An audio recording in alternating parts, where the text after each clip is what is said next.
مومن جو فدا نقش کفے پائے نبی ہو زہر قدم آج بھی عالم کا خزینہ، گر سنت نبوی کی کرے پیروی امت، طوفان سے نکل جائے گا پھر اس کا سفینہ، طوفان سے نکل جائے گا پھر اس کا سفینہ۔ بسم اللہ الرحمن الرحیم، نحمدہ ونصلی علی رسولہ الکریم، اما بعد۔ اس وقت میں دو باتیں ہم سب کے کام کی ہیں، اس لیے اس پر توجہ سب کو دینا چاہیے۔ ایک تو علاج کے تعلق سے، بیماریاں دو قسم کی ہیں، ایک بیماری جسمانی ہوتی ہے اور ایک بیماری جو ہے دینی ہوتی ہے۔ جسمانی بیماری جیسے سر میں تکلیف ہے، بخار ہے یا بدن ٹوٹ رہا، اور بھی بیماریاں ہیں، جسمانی بیماری ہوتی ہے۔ اور دینی بیماریاں بھی ہیں، مثلا دینی بیماریوں میں سے ایک بیماری ہے کہ جماعت کا اہتمام نہیں کر پا رہے ہیں، نماز وقت پہ نہیں پڑھ پا رہے ہیں، اسی طرح سے جھوٹ بول دیتے ہیں، دھوکہ دے دیتے ہیں، یہ سب دینی بیماریاں ہیں۔ تو بیماری کے تعلق سے ضرورت ہے کہ اس کا علاج کیا جائے۔ جسمانی اگر بیماری ہے اور اس کا علاج نہیں کر رہے ہیں تو جسم کمزور ہو جائے گا۔ دینی اگر بیماری ہے اور اس کا علاج نہیں کر رہے تو دینی کمزوری پیدا ہو جائے گی۔ جب جسم کمزور ہو جاتا ہے تو جسم کے جو کام کاج اعمال ہیں، جیسے کاروبار کر رہا، ملازمت کر رہا، کھیتی باڑی کر، اس پہ اثر پڑنا شروع ہو جائے گا۔ جب آدمی جسمانی کمزوری تو نہیں کر پائے گا، اور اگر دینی کمزوری پیدا ہو گئی تو پھر اعمال چھوٹنا شروع ہو جاتے ہیں۔ تو اس میں علاج کرنا، علاج کے تعلق سے جو اس وقت اپنے ہمارے تجربے میں ادھر چند دن سے چیز آ رہی تھی، اس پر توجہ دلا رہے ہیں۔ علاج کرنے میں مریض خود اپنے آپ علاج خود نہ کرے، یہ اصولی بات ہے۔ اپنے آپ اگر خود علاج کرے گا تو وہ بجائے مفید ہونے کے مضر ہو جاتا ہے۔ یہاں تک کہ جو لوگ ڈاکٹر ہوتے ہیں وہ بھی اگر بیمار ہوتے ہیں تو باوجود ڈاکٹر ہونے کے اپنے علاج میں ڈاکٹر سے مشورہ کرتے ہیں۔ وہ یہ مشورہ کاہے کو کر رہے ہیں؟ یہ اسی لیے کر رہے ہیں کہ وہ اب بیمار ہو چکے ہیں، لہذا صحیح تشخیص دوا کی نہیں کر پائیں گے وہ، لہذا اس میں کرنا ہے۔ خود مجھ کو تقریباً 10-12 دن سے ایک تکلیف چل رہی تھی، حکیم صاحب پاس نہیں گئے، خود ہی یہ دوا کھا وہ کھا، یہ علاج کرتے رہے ہم اپنے۔ کل طبیعت خراب ہو گئی، اس میں دوائیں وہی چل رہی ہیں، طبیعت خراب ہو گئی اس میں۔ تو کل ایک دم ذہن میں آیا کہ غلطی ہم نے کر دی، اس لیے اگر یہی دوائیں ہم نے حکیم صاحب کے مشورے سے کی ہوتی تو سب کو ہو جاتا۔ تو اسی طرح دینی اعتبار سے اگر کوئی کمی، کوئی ہمارے اندر کمزوری ہے تو خود اس پورا نہیں کر پائے گا وہ، اس کے لیے جو ڈاکٹر ہیں، علماء، صلحاء، بزرگان دین، ان کے پاس جائے، ان کو بتائے، وہ کوئی تبدیل بتائیں گے، وہ ٹھیک ہو جائے گا اس کے اندر۔ تو اس لیے اس طرف توجہ دلانا ہے۔ دینی اعتبار سے ہم سب لوگوں میں کمیاں ہیں، کمی کسی میں کم ہے، کسی میں زیادہ ہے۔ کمی کا احساس نہ ہونا یہ خود ایک مستقل بیماری ہے۔ ارے بھائی مریض ہے اور فرض کا احساس ہی نہیں، تو سب سے بڑی بیماری انسان کی لگی ہوئی ہے۔ تو دینی اعتبار سے اپنی کمیوں کے دور کرنے کی ہم سب کو فکریں کرنا ہے کہ کیا کمی ہمارے اندر ہو رہی ہے، کیا ہمارے اندر جو ہے دینی اعتبار سے جو چیز ہونا چاہیے وہ نہیں ہمارے اندر ہو رہی ہے، اس کی توجہ فکر ہو، اور اسی کے ساتھ ساتھ میں کہ اس کا علاج، اس کی فکر کی جائے۔ مجھے ایک بات اس وقت یاد آ گئی ہے ان حضرات ہی کی برکت سے۔ حضرت تھانوی علیہ الرحمہ، برسات کا جب موسم آتا تھا تو حضرت کو بخار آ جاتا ہے، حضرت کے حالات میں لکھا ہے۔ تو ہر مرتبہ حکیم صاحب سے رجوع کرتے تھے، اور اتفاق یہ کہ حکیم صاحب وہی نسخہ جو استعمال کراتے تو وہی کرایا کرتے تھے۔ تو ایک مرتبہ حضرت نے سوچا کہ لاؤ خود ہی کر لیں، اس کو استعمال نسخہ رکھا ہی ہوا تھا، بھیج دیا، دوا آگے استعمال کیا۔ اب وہ بجائے فائدہ کرنے کے نقصان ہونے لگا، اس کو طبیعت بگڑنے لگی حضرت۔ تو حکیم صاحب سے رجوع کیا کہ یہی دوا آپ نے لکھی تھی وہ ہم نے استعمال کیا اور اس بار تو ایسا ہو گیا. تو فرمایا حضرت بات اصل میں یہ تھی کہ یہ نسخہ جب لکھا تھا میں نے صفراویت کا غلبہ تھا آپ کے اوپر، یہ اس وقت کے لیے میں نے لکھا تھا. اب صفراویت کا غلبہ نہیں ہے، اب دوسری چیز کا غلبہ ہے، لہذا یہ نسخہ کام نہیں کرے گا اس میں. لہذا انہوں نے فوراً تبدیلی کی. اب استعمال کیا فائدہ ہو گیا ان کو اس میں. تو اس لیے دینی بیماریاں کمیاں جو ہیں اور اتنی فکر کرنا چاہیے. حضرت مولانا الیاس صاحب نور اللہ برکتہ، اللہ پاک ان کی قبر کو نور سے بھرے، حضرت کے حالات میں لکھا ہوا ہے کہ حضرت جب اپنے کام سے کہیں پر اجتماع میں گئے، کہیں باہر سفر میں گئے، جو واپس تشریف لاتے تو دو کاموں میں سے کام کرتے تھے حضرت. ایک کام تو یا تو یہ کرتے تھے کسی اللہ والے کے یہاں جا کر کے خانقاہ میں وقت لگانا، وہاں رہتے تھے آپ، اور نہیں تو اعتکاف کر لیتے تھے آپ. تو ایک مرتبہ کسی نے پوچھا کہ حضرت یہ کیوں کرتے ہیں آپ تو خود ہی ماشاءاللہ ایک شیخ ہیں، صاحب نسبت ہے، اللہ کی محبت و معرفت ہے، اتنا بڑا دین کا کام اللہ پاک آپ سے لے رہا، آپ یہ کیوں کرتے ہیں؟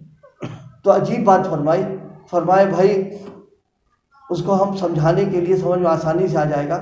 کل جمعے کے دن کپڑا ہم لوگوں نے پہنا نہا دھو کر کے، صبح پہن لیتے ہیں، شام تک کپڑا جو ہوتا ہے اس کی شکن ٹوٹ جاتی ہے اور کپڑے کے اندر چمک دمک میں کمی آ جاتی ہے. فرمایا جب لوگوں سے میں ملتا جلتا ہوں تو دل کی جو کیفیت رہتی وہ ہماری ختم ہو جاتی ہے. اس میں حضرت کی کیفیت ختم ہو رہی لیکن ہماری اور آپ کی باقی رہتی، اس لیے ہم بہت بڑے بزرگ بنے ہوئے ہیں. تو فرما رہے تھے کہ ہم اس کے لیے جاتے ہیں خانقاہ میں یا اعتکاف کرتے ہیں تاکہ دھلائی ہو جائے، وہ صاف ستھرا ہو جائے. یہ اہتمام ہمارے بڑوں نے کیا اپنے بارے میں. اس لیے بھائی ہم سب لوگوں کو اس کی فکر، کوئی دین کا کتنا بڑا بھی کام کر رہا ہو، کتنا بڑا کام کر رہا ہو، حضرت نبی کریم صلی اللہ علیہ وسلم سے بڑھ کر نہیں ہو سکتا کوئی ہے، بلکہ سارے کام تو آپ ہی سے لگے ہوئے ہیں. لیکن اللہ پاک نے آپ کو مخاطب کر کے فرمایا فَإِذَا فَرَغْتَ فَانْصَبْ وَإِلَىٰ رَبِّكَ فَارْغَب. فرمایا جب کاموں سے فارغ ہو جائیے آپ، دعوت کا کام، تبلیغ کا کام، تدریس کا کام، خانقاہ کا کام جب فارغ ہو جائے آپ، فرمایا میری طرف متوجہ ہوئیے آپ، میرے پاس آئیے. آپ آنے کا مطلب کیا ہے؟ اب مجھ سے رجوع ہوئیے. آپ جب حضور علیہ السلام کے لیے حکم دیا گیا ہے تو ظاہر ہے کہ ہوا شما کی تو کوئی اوقات ہی نہیں اس کے اندر. اس لیے اللہ پاک ہم سب کو اس کی فکر نصیب فرمائے کہ ہم ہر وقت اپنا جائزہ لیتے رہیں کہ کیا کمی ہو رہی، کیا کوتاہی ہو رہی ہے، کوئی چھوٹ رہی ہے، کوئی گناہ تو نہیں ہو رہا، کوئی قصور تو ہم سے نہیں ہو رہا. اگر یہ فکر رہے گی تو پھر انشاءاللہ اصلاح کی شکل نکل آئے گی اس کے اوپر. لیکن اگر ہم یہ سوچ رہے ہیں کہ صاحب ہم تو اپنی جگہ بالکل قابل ہیں، تب تو کچھ نہیں بنے گا. جب آدمی سمجھ رہا ہے صحت مند ہے تو پھر ڈاکٹر پر کیا کرنے جائے گا؟ وہ ڈاکٹر کے پاس تو وہی جائے گا جس کے اندر آپ ذات کی برکت سے. ایک بات اور مجھے یاد آ گئی، ابھی سنایا تو میں نے اپنے یہاں اثر کے بعد یہاں مرکز کے بنیادی اور اہم لوگوں میں پروفیسر نادر علی صاحب بھی تھے، مرحوم ہو گئے، اللہ ان کی قبر کو نور سے بھرے. پروفیسر صاحب علی گڑھ میں تھے تو علی گڑھ کی ایک جماعت دلی گئی. یہ سب کے کام کی بات ہے، دلی گئی جماعت، مرکز سے وقت لگا کے آئے، مرکزی میں رہے وہ لوگ. تو کارگزاری سناتے ہیں، کارگزاری سنائی تو پروفیسر صاحب نے فوراً ان لوگوں سے پوچھا کہ یہ بتائیے آپ لوگوں میں سے کون ایسا ہے کہ جس کی تکبیر اولیٰ چھوٹی ہوئی ہے؟ یہ غور کرنے کی بات ہے. یہ ہم لوگ مدرسے والے لوگ ہیں، قرآن پاک پڑھاتے ہیں، حدیث پڑھاتے ہیں، مسائل سکھاتے ہیں، ہم ہی سے کوئی کچھ بیٹھے کہ تکبیر اولیٰ کتاب اہتمام کر رہے ہیں تو شاید بتا پائیں گے. فرمایا کہ یہ بتاؤ کہ تکبیر اولیٰ کس کی پڑھتے ہیں؟ ایک صاحب کھڑے ہو، یہ بہت ان کی دل میں اتنی قدر میرے پیدا ہوئی، آج ہم اپنی کمی کا اقرار کرنے کو تیار نہیں، ہم چھپا لے جاتے اس کو. فوراً کھڑے ہوئے کہا کہ ایک مرتبہ میری خطا ہو گئی، تکبیرہ چھوٹی. تو فرمایا افسوس، مسجد میں رہ کر اور مسجد کے ماحول میں رہ کر کے اور تمہاری تکبیر اولیٰ فوت ہو گئی اس میں. یہ اللہ اس کی فکر نصیب فرماتے ہیں. دوسروں کی فکر، اپنی فکر جو ہے 90% ہو اور دوسروں کی فکر 10% ہو، تب اصلاح کا کام ہو پاتا ہے. اور اگر الٹا کر دیا معاملہ، اپنی 10 بھی نہیں ہے اور سب امت ہی کے لیے کرتے چلے جا رہے ہیں، تو نہ وہ امت کا کام ہو پائے گا نہ اپنا کام ہو پائے گا اس کے اندر. اس لیے اس کی فکر کرنا کہ ہم دینی اعتبار سے اللہ پاک نے جن لوگوں کو موقع دیا گھر سے فارغ ہو کر کے وقت نکال کر کے مستقل اس میں لگے ہیں، بار بار جائزہ لیتے رہیں اپنا کہ گھر سے آئے تو دینی حالت کیا تھی اور اب حالت کیا ہو رہی ہے۔ اگر ہماری ترقی ہے، اچھی حالت پہ ہے، اللہ کا شکر ہے، اللہ آپ کا کرم ہے، اور اگر نہیں ہوئی ہے تو فکر کرنا چاہیے کہ وقت بھی لگایا، پیسہ بھی لگایا، محنت بھی کی اور یہ بھی نہیں کر پائے ہم جا کر کے۔ یہ ایک بات ایک عرض کرنے کی یہ تھی میری کہ ہم سب لوگ اپنے کو بنانے سنوارنے کی فکر کریں۔ حضرت مولانا الیاس رحمۃ اللہ علیہ اپنے کو بنانے کے سلسلے میں آ کر کے وہاں مسجد میں اعتکاف کرنا، کسی اللہ والے کے پاس جانا، یہ اپنی ہی تو فکر تھی، اور کیا تھی ان کے اندر یہ فکر اللہ ہم سب کو نصیب فرما دے۔ جتنے دین کے کام کرنے والے اور جتنے دیگر لوگ ہیں سب کو فکر کرنی ہے اپنی ہے، اس لیے کہ اللہ پاک کے یہاں ہمارے بارے میں سب سے پہلے پوچھا جائے گا، اپنے بارے میں تم کیا کر کے آئے وہاں سے، تمہارے اعمال، تمہارے اخلاق، تمہاری معاشرت، تمہارا کردار، تمہارے عقائد سے پہلے ہمارے اپنا مسئلہ آئے گا یہاں پر، بقیہ تو بعد میں چلے گا مسئلہ وہاں۔ اس لیے بھائی ہم سب کو فکر بھی کرنا ہے، دعا بھی کرنا ہے، دعاؤں کا اہتمام خاص طور سے اللہ پاک تہجد کی توفیق عطا فرما دے۔ تہجد میں اٹھ کر کے بس بہت قیمتی وقت ہوتا ہے، اتنا قیمتی وقت تو شاید واحد ملتا ہو، اس قیمتی وقت میں بس ہمارے اپنے اکابر میں رونے دھونے کے سلسلے میں دو آدمیوں کے بارے میں بہت مشہور تھا، شیخ الاسلام حضرت مولانا سید حسین احمد مدنی علیہ الرحمہ اور شیخ الحدیث حضرت مولانا زکریہ علیہ الرحمہ کے والد صاحب حضرت مولانا یحییٰ صاحب آخر رات میں ایسا روتے تھے کہ قریب بیٹھا آدمی دیکھ کر کے اس کو ترس آتا تھا، جیسے کوئی پٹ رہا ہو اور وہ رو رہا، اس طرح رویا کرتے تھے اللہ کے سامنے۔ ہم اتنا نہیں، کچھ تو رو ہی سکتے ہیں۔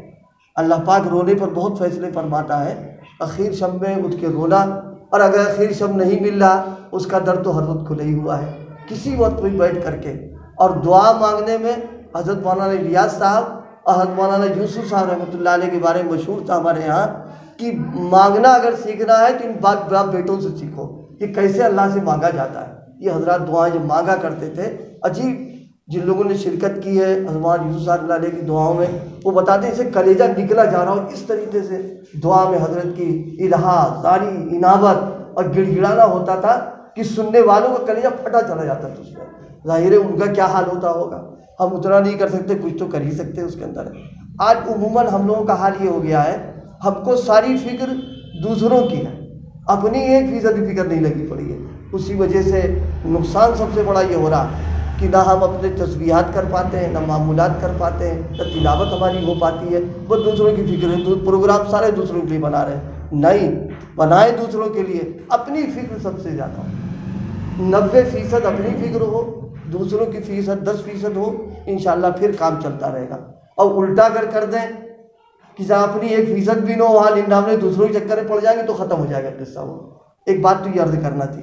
دوسری بات یہ عرض کرنا تھی، کسی کو اپنی دینی زندگی میں کسی کو اپنا مشیر بنا لے، بس دینی اعتبار سے کسی کو بڑا بنا لے، اس سے مشورہ کرتا رہے، پوچھتا رہے، معلوم کرتا رہے، اس لیے کہ بغیر کسی کو مشیر بنائے ہوئے پھر نفس مشیر بن جاتا ہے اور شیطان مشیر۔ یہ تو تیاری بیٹھے مشورہ دینے کے لیے ہے، تو جو کسی سے نہیں لیں گے تو یہ مشورہ دینا شروع کر دیں گے، اور ان کا مشورہ جو ہوگا وہ سوائے نقصان کے کچھ نہیں ہو سکتا اس میں۔ اللہ پاک عمل کی توفیق عطا فرمائے۔